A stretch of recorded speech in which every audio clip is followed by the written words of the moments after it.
akan mempresentasikan tugas tentang ekonomi internasional.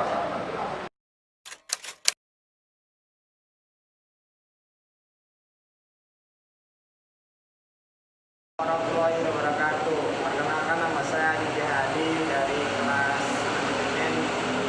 kelas G. Pengertian ekonomi internasional adalah ilmu ekonomi yang membahas akibat saling ketergantungan antara negara-negara di dunia, baik dari segi perdagangan internasional maupun pasar kredit internasional. Ekonomi internasional adalah sebagai cabang dari ilmu ekonomi yang mempelajari dari menganalisis tentang transaksi dan permasalahan. Ekonomi internasional, ekspor dan impor yang meliputi perdagangan dan keuangan atau moneter serta organisasi ekonomi swasta maupun pemerintah dan kerjasama ekonomi antara negara. Sebagai bagian dari ilmu ekonomi, maka permasalahan pokok yang dihadapi dalam ekonomi internasional sama dengan ilmu ekonomi, yaitu masalah kelangkaan produk dan masalah pilihan produk. Yang diartikan produk adalah barang dan jasa serta ide yang dibutuhkan dan dihasilkan oleh manusia. Masalah kelangkaan dan pilihan produk barang dan jasa serta ide muncul karena adanya pemerintah dan penawaran akan kebutuhan dan keinginan yang sifatnya tidak terbatas dan keinginan yang sifatnya tidak penawaran sumber daya keinginan. Permasalahan ekonomi tersebut dapat bersifat internasional karena adanya permintaan dan penawaran yang berasal dari negeri maupun dari luar negeri. Pentingnya studi ekonomi internasional karena pada saat ini pengaruh globalisasi ekonomi dunia yang ditandai ciri-ciri atau karakter, yaitu 1. Keterbukaan pasar atau liberalisasi pasar dan arus uang dan transfer teknologi. 2. Ketergantungan ekonomi suatu negara terhadap dunia luar di mana adanya perusahaan multinasional. 3. Persaingan semakin ketat antara negara atau antara perusahaan untuk meningkat produktivitas, efisiensi, dan efektif yang optimal. Sebagai konsekuensi dari globalisasi, maka studi ekonomi internasional sangat penting guna mengukur kemampuan suatu negara dalam kancah globalisasi. Sekian dari saya. Assalamualaikum warahmatullahi wabarakatuh. Assalamualaikum warahmatullahi wabarakatuh. Nama saya Agus Sulaiman dari kelas manajemen 20B akan menjelaskan materi tujuan ekonomi internasional adalah untuk mencapai tingkat kemakmuran yang lebih tinggi bagi manusia. Tujuan itu dapat dicapai dengan mengadakan kegiatan dalam bidang perdagangan, investasi, perkreditan, pengangkutan, peransuransian, diplomasi, dan lain-lain. Terima kasih dari saya. Wassalamualaikum warahmatullahi wabarakatuh. Assalamualaikum warahmatullahi wabarakatuh. Saya Muhammad Dea dari manajemen 20B akan menjelaskan tentang kerjasama ekonomi internasional. Kerjasama ekonomi internasional atau yang biasa disebut perdagangan internasional dapat terjadi karena setiap negara tidak bisa hidup sendiri. Jadi sehingga setiap negara akan menjadi kerjasama dengan cara tukar-menukar barang produksi. Perdagangan internasional merupakan salah satu bentuk kerjasama ekonomi antar negara. Setiap negara di dunia semakin sadar akan perlunya kerjasama. Tidak hanya terbatas pada perdagangan saja, akan tetapi meluas pada usaha-usaha untuk ikut aktif dalam pembangunan ekonomi. Atas kesadaran tersebut, maka banyak muncul bermacam-macam lembaga kerjasama ekonomi baik dalam bilateral regional maupun internasional. Sekian dari saya. Wassalamualaikum warahmatullahi wabarakatuh. Assalamualaikum warahmatullahi wabarakatuh.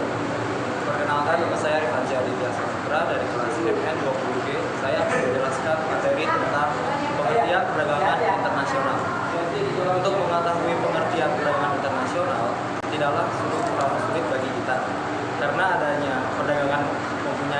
kegiatan tukar menukar atau transaksi antara dua pihak atau lebih. Jadi perdagangan internasional adalah suatu kegiatan ekonomi yang melakukan penukaran barang dan jasa antar suatu negara dengan negara lainnya. Pelaku ekonomi yang menjual barang ke luar negeri adalah eksportir, sedangkan untuk memasukkan barang ke dalam negeri disebut importir. Pelaku-pelaku kegiatan perdagangan internasional sering dikerjakan perorangan dan badan-badan milik swasta maupun badan usaha milik negara atau BUMN. Terima kasih. Assalamualaikum warahmatullahi wabarakatuh.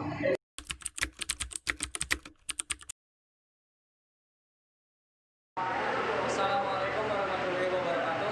Perkenalkan, nama saya Sujana dari manajemen 20 kelas G. Saya di sini akan menjelaskan dengan faktor-faktor yang mendorong perdagangan internasional. Kegiatan impor maupun ekspor semakin hari semakin digalakkan oleh masing-masing negara yang ada di dunia. Hal ini menunjukkan bahwa perdagangan internasional semakin penting bagi setiap negara. Contohnya, antara lain yaitu 1. Kegiatan suatu bangsa untuk mengadakan perdagangan dengan negara lain. 2. Keinginan memperoleh keuntungan devisa untuk meningkatkan penerimaan negara yang berangkat melalui promosi. 3. Adanya kelebihan produksi suatu barang di dalam negeri dengan mendorong bangsa untuk menjual kelebihan produksi kebutuhan di negeri. 4. Pemenuhan kebutuhan nasional, karena tidak semua barang kebutuhan suatu negara dapat dipenuhi dengan produksi di dalam negeri. Assalamualaikum warahmatullahi wabarakatuh. Perkenalkan, nama saya Sumar Abdul Aziz dari kelas manajemen 20G. Di sini saya akan coba menjelaskan manfaat perdagangan internasional. Setiap negara yang melakukan perdagangan internasional selalu ingin memperoleh manfaat bagi ekonomi nasionalnya. Manfaat ini meliputi dua sektor. Yang pertama adalah sektor real, yang kedua adalah sektor moneter. Di sini saya akan coba menjelaskan tentang sektor real. Sektor real mempunyai dua bagian. Yang pertama adalah sektor konsumsi dan sektor produksi.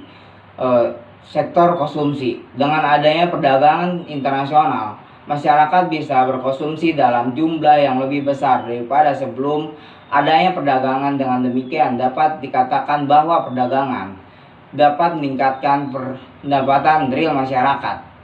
Yang kedua adalah sektor produksi. Perdagangan luar negeri mempunyai 4 pengaruh yang kompleks terhadap sektor produksi. Yang sifat positifnya dapat meningkatkan pendapatan real masyarakat secara umum. Keempat sektor tersebut adalah: A. Spesialisasi produksi, B. Kenaikan investasi surplus, C. Perompor surplus, daerah pasar yang baru, D. Kenaikan produktivitas, E. Sektor distribusi pendapatan. Distribusi pendapatan yang merata dapat meningkatkan pendapatan real masyarakat. Demikian pandangan neoklasik. Menurut mereka, hubungan luar negeri mempengaruhi distribusi pendapatan melalui dua saluran utama, yaitu saluran perdagangan dan saluran aliran modal.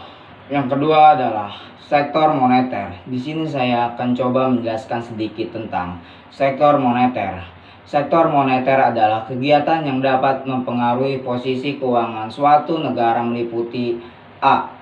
Perolehan devisa baik dari hasil perdagangan maupun non-perdagangan, B. Menghindarkan krisis ekonomi karena kelebihan dan kekeringan produksi dapat diatasi dengan perdagangan internasional, C. Kerjasama di antar negara. Ya, sekian dari saya penjelasan tentang manfaat perdagangan internasional. Wassalamualaikum warahmatullahi wabarakatuh.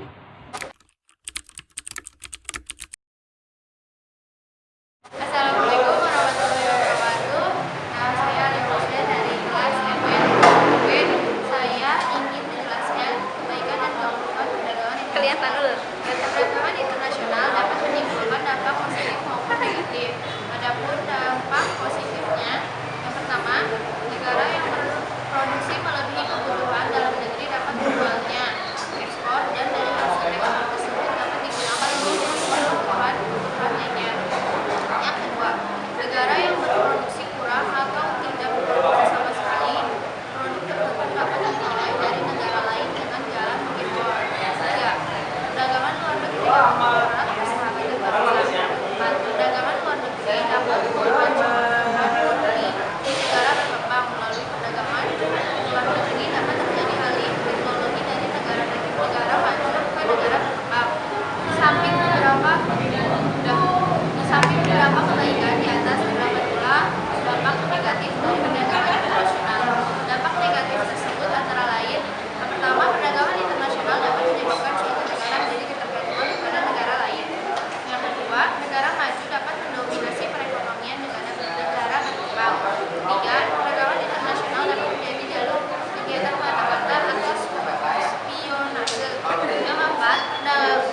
Perdagangan internasional dapat menjadi saluran integrasi kebudayaan yang selanjutnya akan mempengaruhi kebudayaan nasional suatu negara. 5. Perdagangan internasional dapat menimbulkan infiltrasi politik sehingga dapat mempengaruhi politik dan ideologi suatu bangsa.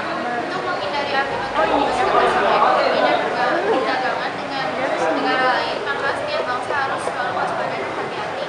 Bagi bangsa Indonesia, sifat kehati-hatian itu telah dilakukan dengan membekali bangsa ini dengan pandangan hidup yaitu Pancasila UUD 1945. Assalamualaikum warahmatullahi wabarakatuh. Nama saya Muhammad Gatawubi. Saya dari kelas manajemen 20G. Saya akan menjelaskan tentang kebijaksanaan perdagangan internasional. Setiap negara menetapkan kebijaksanaan untuk melindungi dan mewujudkan perdagangan dalam dan luar negeri. Kebijaksanaan yang banyak dilakukan di beberapa negara antara lain. 1. Politik proteksi merupakan kebijaksanaan yang diambil suatu negara di dalam bidang perdagangan guna memajukan dan melindungi perdagangan industri dalam negeri. Politik proteksi dilakukan dalam beberapa bentuk kebijaksanaan seperti A. Larangan impor komoditi tertentu. B. Larangan ekspor komoditi tertentu. C. Melakukan pungutan pajak impor atau pajak ekspor. Menetapkan kuota impor atau ekspor yaitu pembatasan jumlah barang yang boleh diimpor atau diekspor dan pengawasan defisit yaitu dilakukan oleh Bank Sentral terhadap pembayaran impor atau penggunaan devisa. 2. Politik perdagangan bebas. Dalam kebijaksanaan politik perdagangan bebas, pemerintah tidak mengenakan tarif bea masuk bagi barang yang diimpor. Secara umum, perdagangan bebas dapat diartikan bahwa pemerintah tidak ikut mencampur menentukan harga pasar. Sebab harga pasar tergantung pada pemerintah. 3. Politik dumping. Kebijaksanaan dumping adalah suatu bentuk kebijaksanaan perdagangan luar negeri dengan cara menjual ke luar negeri atau ekspor dengan harga yang lebih murah dari harga di dalam negeri. Tujuan yang akan dicapai dengan kebijaksanaan perdagangan luar negeri dengan cara menjual ke luar negeri dengan harga yang lebih murah dan antara lain A. Melalui penetapan tarif dengan harga dumping, maka harga ekspor barang di luar negeri menjadi lebih murah dari harga yang ditawarkan oleh negara lain untuk produk yang sejenis. Dengan demikian, pesanan dari luar negeri akan meningkat. Tujuan akhir dari kebijaksanaan dumping adalah memajukan ekspor, meningkatkan cadangan devisa, dan memajukan produksi dalam negeri. B. Memberikan premi. Kebijaksanaan premi dilakukan dalam bentuk memberikan hadiah atau potongan harga kepada pembeli luar negeri yang bersedia mengikat kontrak pembelian. Contoh, tarif umum untuk komoditi tertentu adalah $18 per unit. Guna menarik pembeli sebanyak mungkin, maka kepada setiap pembeli diberikan potongan harga. Jadi harga jual sama dengan negara lain, tetapi kepada pembeli diberikan premi. C. Memberikan subsidi. Cara dumping adalah memberikan subsidi kepada eksportir. Contoh, untuk modal kredit umum, bank pemerintah menetapkan suku bunga pinjaman 18% per tahun. Berarti banyak pemerintah memberikan subsidi kepada eksportir berupa keringanan bunga pinjaman sebesar 10% per tahun. Terima kasih. Wassalamualaikum warahmatullahi wabarakatuh.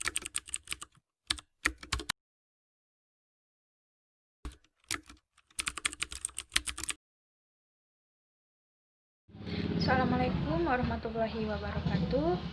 Perkenalkan, nama saya Lena Nur Aina dari kelas manajemen 20G. Ekspor adalah proses transportasi barang dari suatu negara ke negara lain secara legal yang umumnya dilakukan dalam proses perdagangan. Kegiatan ekspor dibagi menjadi dua. Pertama, ekspor langsung. Ekspor langsung adalah menjual barang atau jasa melalui perantara atau eksportir yang bertempat di negara lain atau tempat tujuan ekspor.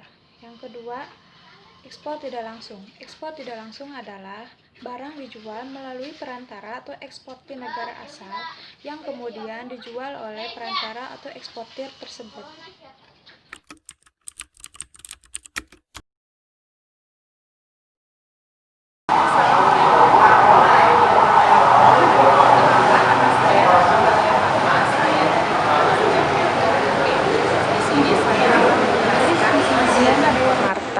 Saya dari kelas MN 20G. Di sini saya akan menjelaskan pengertian impor. Impor adalah proses transportasi barang atau komoditas dari satu negara ke negara lain secara legal.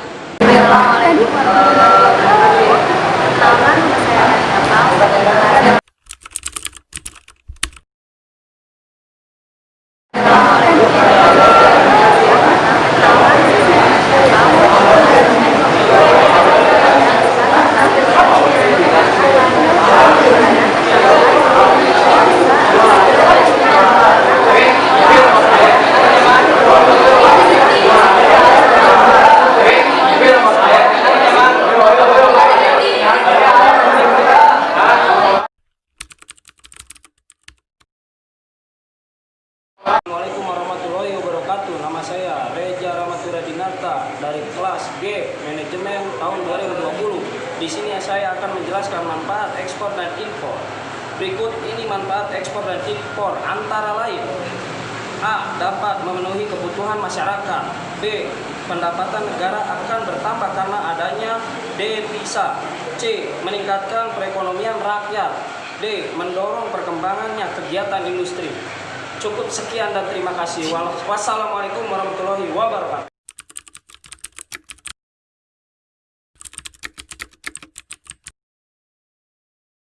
Assalamualaikum warahmatullahi wabarakatuh. Perkenalkan, nama saya Denis Adewa dari kelas G Manajemen 2020. Di sini saya akan mempresentasikan tentang cara pembayaran ke luar negeri. Cara pembayaran ke luar negeri ada 4 cara. Yang pertama, mengirimkan emas murni, contohnya emas batang. Yang kedua, mengirimkan barang atau barter. Yang ketiga, cara transfer, yaitu pembayaran melalui bank. Dan yang keempat, mengirim wesel. Ada prosedur yang harus diperhatikan dalam pembayaran ke luar negeri setelah jual beli disepakati. Yang pertama, eksportir mengirimkan barang via maskapai pelayaran. Yang kedua, kopi dokumen pengiriman barang dikirim ke importir. Yang ketiga, setelah dokumen barang dilengkapi termasuk dokumen dari maskapai pelayaran, maka eksportir menyerahkan dokumen tersebut kepada Bank B. Dan pada saat itu juga eksportir menulis surat wesel. Yang keempat, Bank B mengirim wesel tersebut kepada Bank A. Dan yang terakhir, Bank A menagih nilai wesel tersebut dalam valuta rupiah kepada importir. Mardiana dari kelas Manajemen 20G akan menjelaskan tentang alat pembayaran luar negeri. Alat pembayaran luar negeri disebut devisa.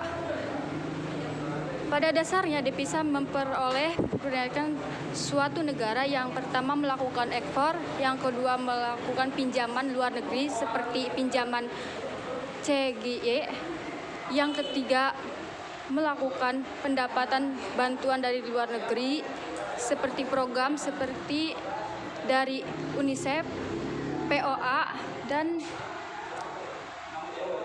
UNDP dan lembaga-lembaga PBB lainnya. Yang keempat, mendapatkan hibah seperti grant atau hibah lembaga-lembaga sosial seperti Palang Merah Internasional dan PBB lainnya. Alat pembayaran luar negeri berupa valuta asing atau bisa disebut juga mata kuliah asing, Ya, seperti conversion money adalah uang yang berlaku berbagai negara seperti dolar dari Amerika Serikat, pound sterling dari Inggris, mark dari Jerman, dan yen dari Jepang.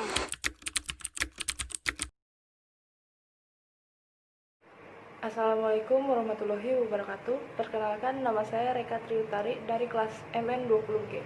Di sini saya akan membahas tentang sistem kurs valuta asing.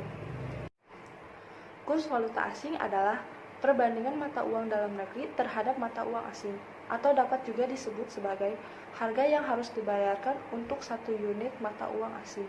Contohnya, untuk mendapatkan uang sebesar 1 US dollar harus membayar sebesar Rp2.270. Artinya, kurs rupiah terhadap dolar USA adalah Rp2.270 berbanding 1 US dollar. Dari contoh tadi, dapat disimpulkan bahwa kurs dipakai untuk memudahkan nilai mata uang dalam negeri ke dalam mata uang asing. Uang asing diperdagangkan di pasar valuta asing atau bisa disebut dengan bursa valuta asing. Bursa valuta berperan penting dalam perdagangan internasional, sebab bursa valuta asing berfungsi sebagai berikut. Yang pertama, mentransfer daya beli mata uang. Misalnya, daya beli mata uang rupiah menjadi daya beli mata uang yen atau mata uang Jepang. Yang kedua, menyediakan kredit bagi perdagangan internasional, serta memperlancar perdagangan internasional. Ketiga, memberikan fasilitas-fasilitas pembatasan risiko terhadap valuta asing. Karena valuta asing sebagai barang dagangan, maka tidak heran jika dipengaruhi oleh permintaan dan penawaran. Jika kurs mata uang turun, berarti kedudukan mata uang tersebut semakin lemah dan mata uang negeri semakin menguat. Kurs valuta asing ada beberapa macam, yaitu kurs tetap, kurs bebas, dan kurs yang distabilkan. Yang pertama, kurs tetap, yaitu nilai mata valuta asing yang ditetapkan oleh bank sentral. Yang kedua, kurs bebas, bisa juga disebut dengan kurs ngambang. Artinya, nilai tukar valuta asing tidak ditetapkan oleh bank sentral, tetapi ditetapkan oleh nilai pasar, yaitu nilai yang terjadi karena permintaan dan penawaran valuta asing. Yang ketiga, kurs yang distabilkan, yaitu perubahan nilai tukar baru valuta asing yang ditetapkan oleh bank sentral.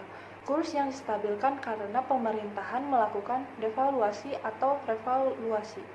Devaluasi artinya penurunan nilai uang dalam negeri terhadap emas dan valuta asing yang dilakukan secara drastis oleh pemerintah. Sedangkan revaluasi adalah kebaikan dari devaluasi. Mungkin segitu saja yang bisa saya sampaikan tentang sistem kurs valuta asing.